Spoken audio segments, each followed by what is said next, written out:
speaking about you, your characteristics of a leader, is there anything in particular that drives you personally as a leader? And then how do you connect that drive to the goals of the organization that you serve? I've always believed that there is more in every one of us that we can imagine, you know. And when you look at one of the key elements, you know, like a vision of this church and the mandate, you know, not just, you know, to encourage people, you know, but to maximize potential. Yeah. Every individual has a potential. And when we start out in life, oftentimes we don't realize our potential. You know, when I look back, you know, to how I started life to where I am now, I don't think I realized I had 5% of the potential that has evolved out of me. And there's still a lot more that are yet, you know, to come out. So I believe one of my goals and my calling in life is to challenge people to be the best. And to, you know, because honestly, I don't compete with anybody. We shouldn't be competing with ourselves. Yeah. Just compete with your own potential. And that's it. If you can find your potential and push it to the limit, you realize that there's nothing that, or anyone that you look at now up there, that you cannot become or even be greater than. Do you understand? Breakthroughs and success in life, I believe, is overhyped. You do understand? People make it look as if it's unachievable. But I've come to realize it's achievable. Yeah. It is achievable. You know, when we started this church, I went to a lot of conferences. You know, I don't go to as many conferences now as I used to when we started. But when I look back now to where we are as a church, I realize that most of the churches we went for their conferences, they're not even up to where we are now. Wow. Oh yeah, you know, so I'm saying, and I used to look at them like, my God, this is big, this is huge, you know, and but all of a sudden I'm saying, wow, so this thing is achievable after all, do you understand? And those are the things that, you know, pushes me. Now, I pastor a privileged church, let me put it that way. Privileged in the sense that the kind of people that come to our church, they are mostly immigrants and people of color. Yeah. Do you understand? And my goal is to challenge them to be the best. That it doesn't matter if you are not in your country of birth or origin, you can still be the best in any land that you find yourself. So every day that I wake up, that's something at the back of my mind, that I must push the people I'm working with to be the best, you know. I love that. Love that. I feel like that is a great mandate to have, as well as, you know, being a leader. So I know over your career, I'm sure you've experienced changes and challenges, but can you say that your leadership style has maybe changed over time in some way at all? Yeah, leadership styles changes with time. You know, you can't give what you don't have, and the more you know, the more people expect from you, and the better people expect from you. You know, there were days of not knowing anything. Do you understand? And we just did it as we thought we should.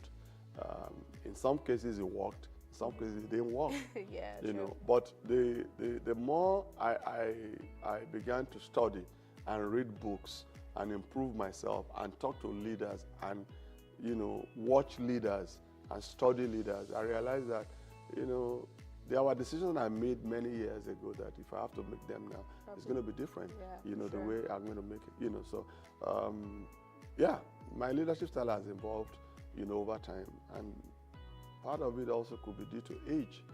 You understand what I'm saying? You know, because when you're young, you have energy, you have a lot of passion, you know, but not enough wisdom, you know, and I exhibited a lot of that, do you understand? But as you grow older and as you learn more and more, as you meet more people from various backgrounds, you know, you begin to use the wisdom of the past years to come to play to the challenges of today. And even speaking to those, you know, challenges, as a leader, how do you deal and move past failures? It's tough, but I also say to people, no failure should be taken personal. What I mean by that is that, people do ventures and they fail. It doesn't mean that they are failures. That venture might have failed, maybe because of lack of one thing or the other. I've put people in positions of authority and it's not worked out the way I expected it to work out. Do you understand? The only thing I don't do is that I don't beat myself down. I just rise up and correct it. Exactly. Do you understand? Once I correct it, then we move on. Yeah. Then we move on with life. I don't look back with regrets, on a lot of things. I just see it as it's a learning curve, and it's also part of experiences that you go through in life. You understand? So I don't take failures personal at all. I don't take it personal. I just know that in life people face challenges, and a part of challenges might be failures in one thing or the other. But every leader should be able to rise up beyond their pain. You can lead beyond your pain. Yeah. Do you understand what I'm saying? Jesus Christ, our Lord, when he was here, he had a lot of pains and disappointments at times. People that disappointed him, people that walked out on him, people that betrayed him. But that didn't stop him from following the vision. Do you understand? And he was able to achieve why he came here, to redeem our souls. So I'm not Jesus, but I also know that if he could do it, I also could do it. Could do it, yeah. Very true. And I do feel like we, as emerging leaders, we should move past our failures, and failures kind of even mold and shape us. But speaking towards a little bit more about that, there's a lot of people that look up to you. So how do you separate your personal life and being a leader? I don't think there should be any separation. Really? Yes, because that's who you are. I said earlier about leadership that it just doesn't show up because you have a position.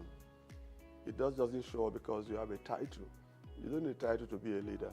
Yeah. Do you understand? So if I'm a leader in church or a leader in any organization, why should I not continue to be a leader in my home?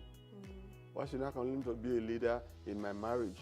Why shouldn't I continue to be a leader in my society?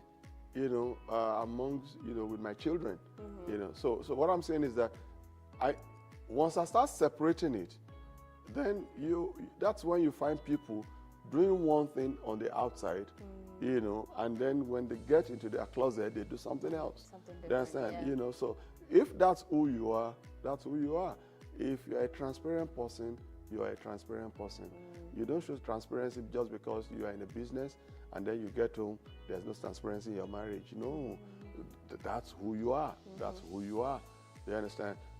I don't have to relate with my children as a leader talking to subordinates on, I'm a father, yes.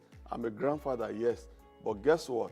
They also see me as a leader, because there are times that they will go through issues and challenges that they will come to me for advice. If they don't see me as a leader, they will not ask for my opinion or advice, on something. So I can't separate the two. You understand? I can't tell people to pray, and I'm not praying. You understand? You can't separate the two. That's who you are. Yeah. That's the way I see it. Very true. Very true.